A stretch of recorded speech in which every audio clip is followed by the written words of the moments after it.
প্রিয় দর্শক, সংবাদপত্রে বাংলাদেশ অনুষ্ঠান থেকে আমি রেজানুর রহমান আপনাদেরকে স্বাগত জানাচ্ছি। বিভিন্ন জাতীয় দৈনিকে প্রকাশিত খবরের বিশ্লেষণ নিয়ে আমাদের আজকের এই অনুষ্ঠানে অতিথি হিসেবে উপস্থিত আছেন সিনিয়র সাংবাদিক কাজী রওনাক হোসেন। কেমন আছেন?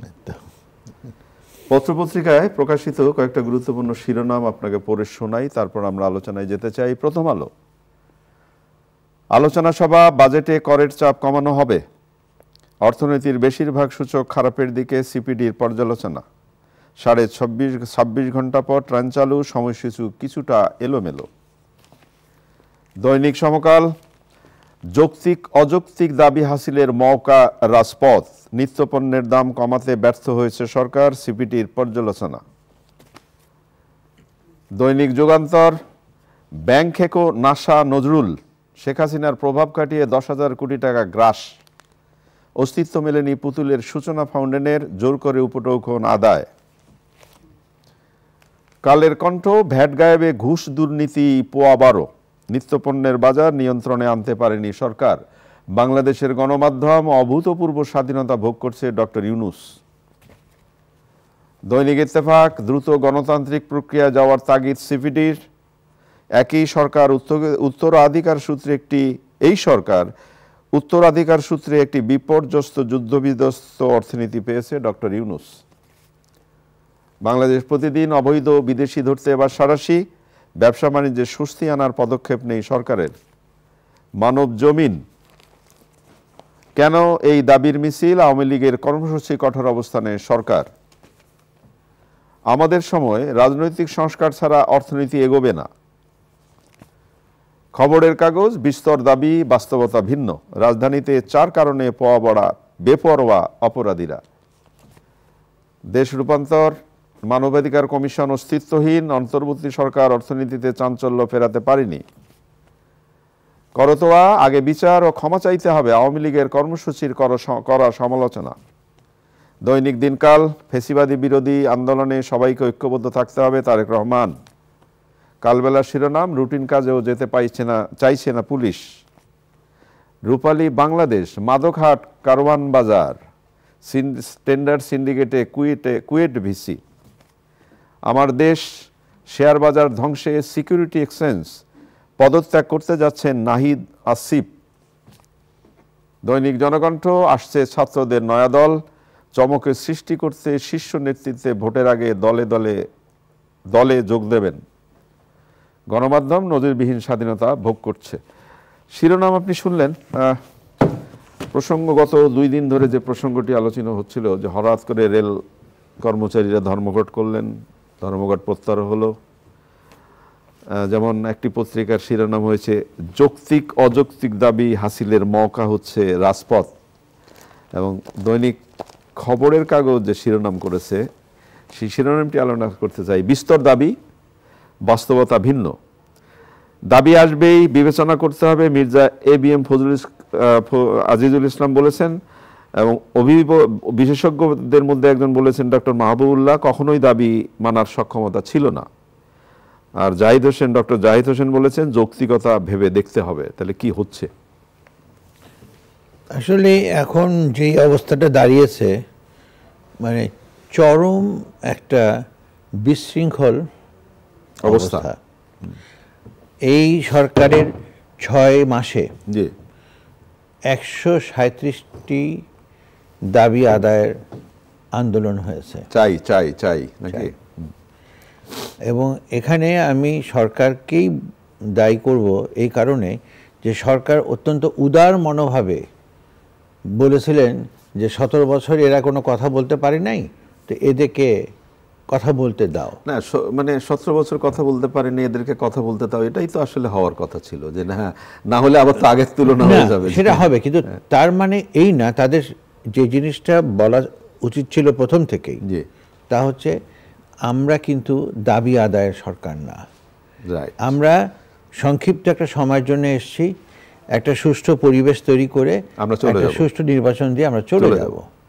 এখন ওনারা যেভাবে যা করতে চাচ্ছেন কোনোটাই কিন্তু সফল হচ্ছে না। এবং এই যে যৌক্তিক এবং অযৌক্তিক দাবি নিয়ে এই কথাটা আমার কাছে খুব ভালো লেগেছে, খবরের কাগজ বোধহয় এটা লিখেছে। না, খবরের কাগজের শিরোনাম হচ্ছে বিস্তর দাবি বাস্তবতা ভিন্ন। বাস্তবতা ভিন্ন, রাইট। মানে আরেকটা কোন পত্রিকা যেন, আরেকটা পত্রিকা হচ্ছে যৌক্তিক অযৌক্তিক দাবি হাসিলের মওকা হলো রাজপথ, সম্ভবত সমকাল। যৌক্তিক অযৌক্তিক দাবি হাসিলের মওকা রাজপথ। এই সমকাল যে এই যে হেডিংটা দিয়েছে, এই যে যৌক্তিক এবং অযৌক্তিক বলছে, মানে যার যা ইচ্ছা এসে ব্যাপারটা এরকম হচ্ছে যে এটা একটা সুবর্ণ সুযোগ, আসেন দাঁড়ায় যাই দাবি দেওয়া নিয়ে যতটুকু পাই।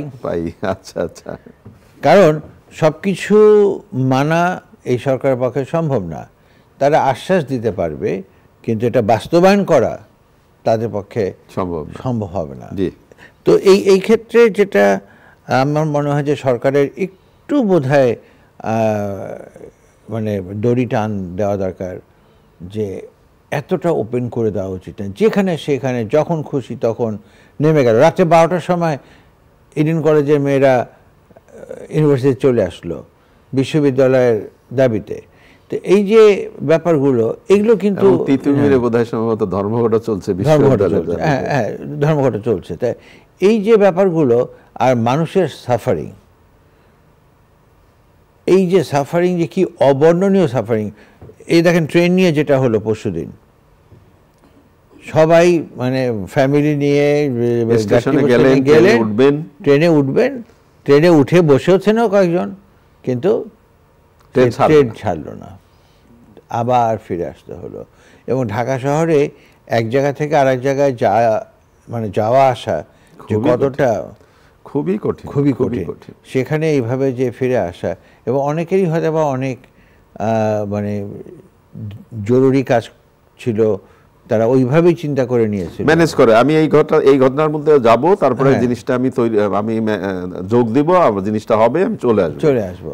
এই প্ল্যানিং গুলো তো ছিল, কিন্তু সে তো যেতেই পারলো না।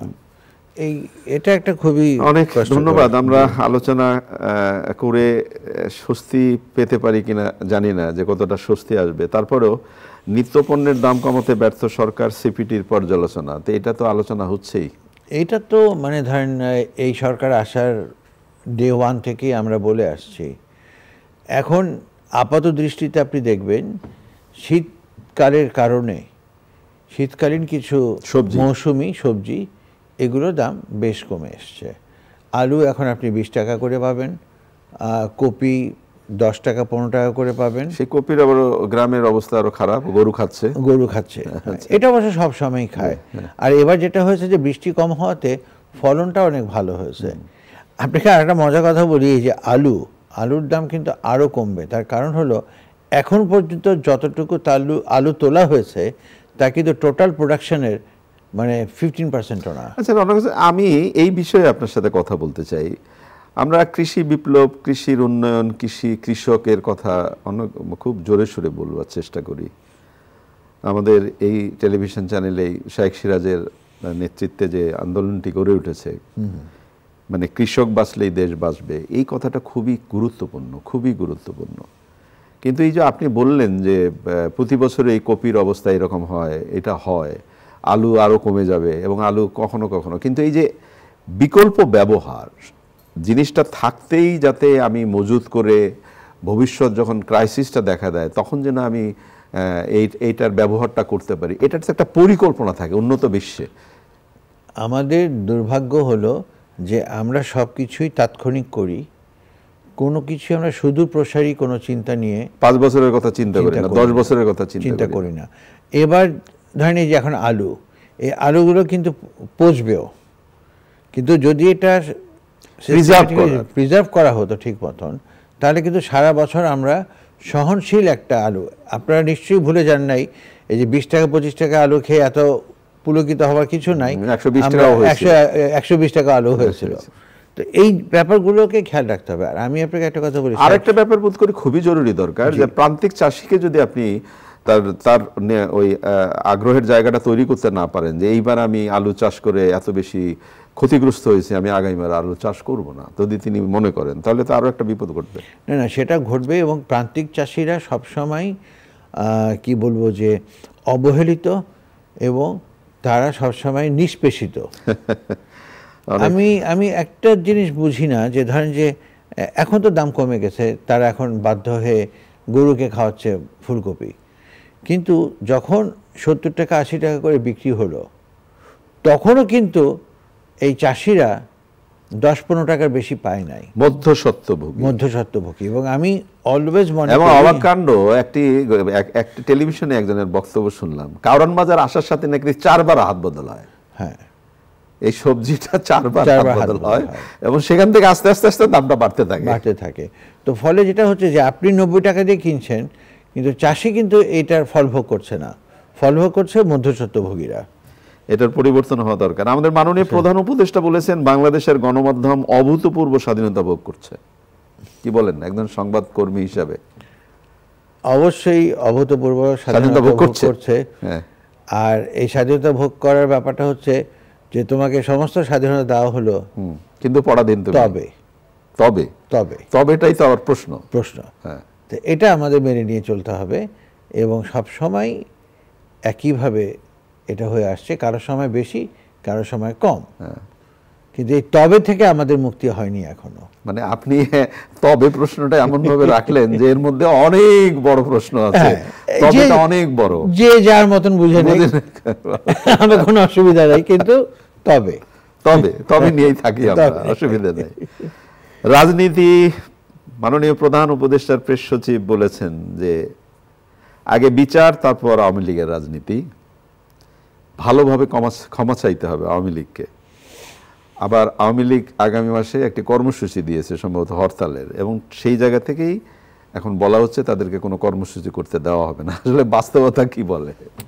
বাস্তবতা হলো যে আওয়ামী লীগের এই তড়িঘড়ি বা তাড়াহুড়া করাটার কোনো প্রয়োজন ছিল না, এবং এর আগে একটা ঘোষণা ছিল, কবে যেন 10ই জানুয়ারি না কবে যেন একটা 0 পয়েন্টে, সেখানে এই হানিফ, ওনাদের যুগ্ম সম্পাদক, তার বরাত দিয়ে বলা হয়েছে যে, তার ফেসবুক পেজ থেকে বলা হয়েছে যে এইমাত্র পুলিশ ইন্সপেক্টরের ইনফরমেশন পেলাম যে 5 লাখ লোক ঢাকা শহরে ঢুকেছে, আওয়ামী সমর্থক। মানে এমনই ডাহা মিথ্যা যে 5 লাখ তো দূরের কথা, ওখানে 5 জনও পাওয়া যায় নাই।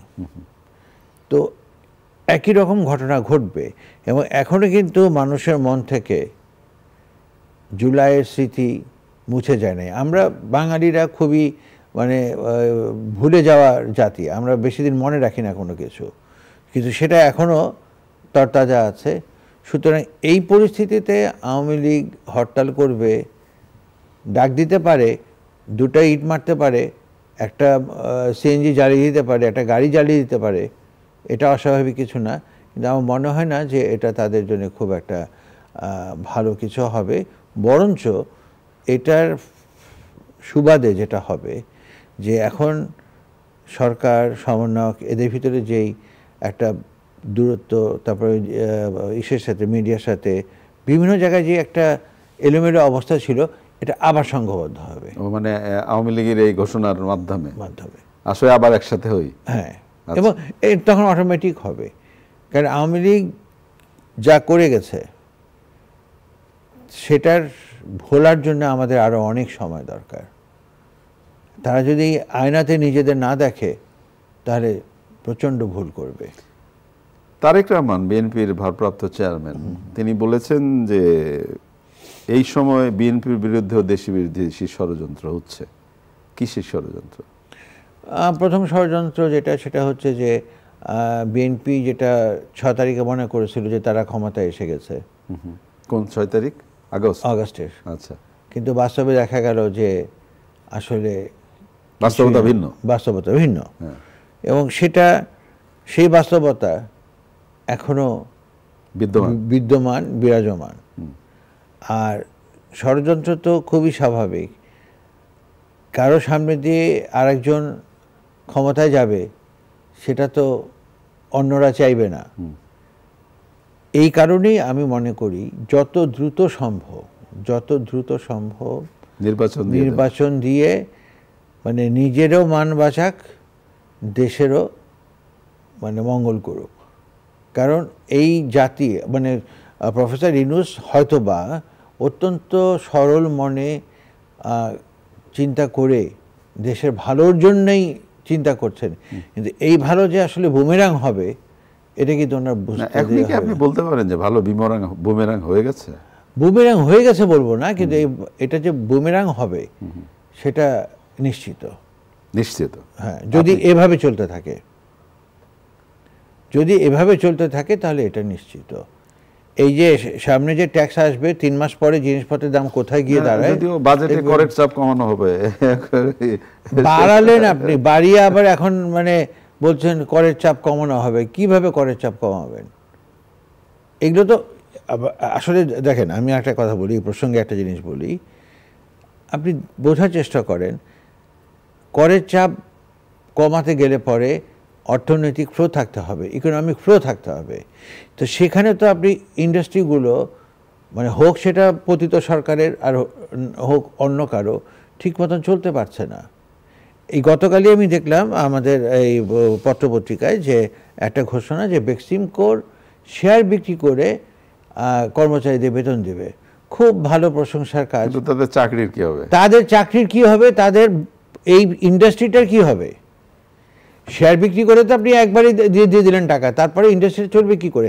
যেটা প্রয়োজনীয়, যেটা যৌক্তিক, যেটা যুক্তিযুক্ত, সেটা হলো যে এখানে একজন অ্যাডমিনিস্ট্রেটর নিয়োগ করে প্রতিষ্ঠানগুলোকে বাঁচিয়ে রাখা, চালু করা। আর না হলে এই বেক্সিমকো 40,000, অমুকটার 20,000, অমুকটার 30,000, এরকম যে লক্ষ লক্ষ মানে কর্মচারী বেকার হয়ে যাবে এবং তাদের পরিবার বেকার হয়ে যাবে, তখন দেশের উপরে এটার প্রভাবটা কি পড়বে? এই জায়গাতেই ওই কথাটা আসে যে পেটে খেলেই পিঠে সয়। হ্যাঁ, পিঠে সয়। হ্যাঁ, পেট যদি আপনার ঠান্ডা না থাকে তাহলে তো আপনি অনেক সময় অস্থির হয়ে যাবেন। একেবারে শেষের দিকে আমরা অনুষ্ঠানের 21শে বইমেলা আর মাত্র একদিন পরে সেই আমাদের কাঙ্ক্ষিত 21শে বইমেলা। সেই বইমেলার সাথে অনেক আবেগ, অনেক স্মৃতি, অনেক বিদ্রোহ জড়িত আমাদের, এবং এটার জন্য আমরা 1 মাস ধরে অপেক্ষা, 1 বছর ধরে অপেক্ষা করে থাকি।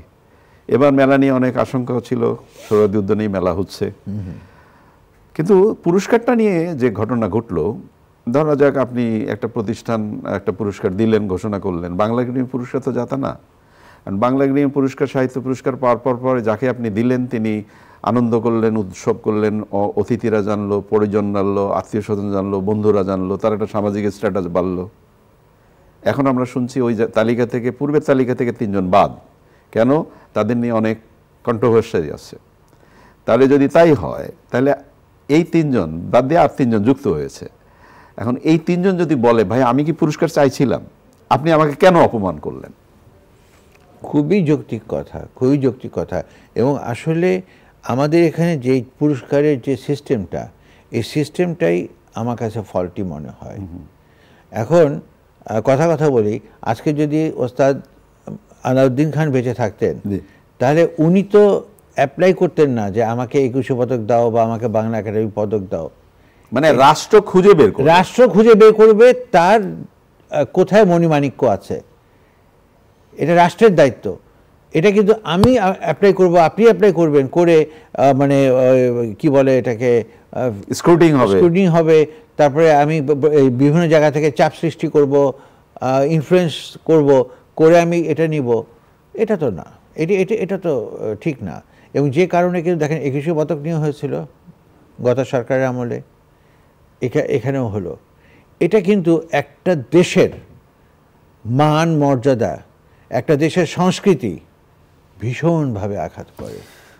অনেক ধন্যবাদ। আমরা আশা করি ভবিষ্যতে যেন এই ধরনের অনাকাঙ্ক্ষিত ঘটনার মুখোমুখি বাংলা একাডেমি অন্তত না হয়। প্রিয় দর্শক, আমরা শেষে যে বিষয়টি আলোচনা করলাম, আর মাত্র একদিন বাংলা একাডেমিতে মহান 21শে 1 মাস ব্যাপী আমাদের প্রিয় সেই বইমেলা শুরু হচ্ছে। অনেক আকাঙ্ক্ষা, অনেক অধীর অপেক্ষা, কেমন হবে বইমেলা, কতগুলো বই আসবে, এটা নিয়ে অনেক জল্পনা কল্পনা শুরু হয়ে গেছে ইতিমধ্যেই। বিশেষ করে পুরস্কারটা নিয়ে যে বিতর্ক হলো, তার হয়তো বা কিছুটা অবসান হলো, কিন্তু যারা পুরস্কারের জন্য ঘোষিত হয়েছিলেন আগে, তারা দোষটা কি করেছিল? যদি দোষ করেই থাকে, তাহলে আপনি তাদের পুরস্কারই বা দিলেন কেন? ভালো থাকবেন। আগামীকাল নিশ্চয়ই এই সময় আবার কথা হবে। খোদা হাফেজ।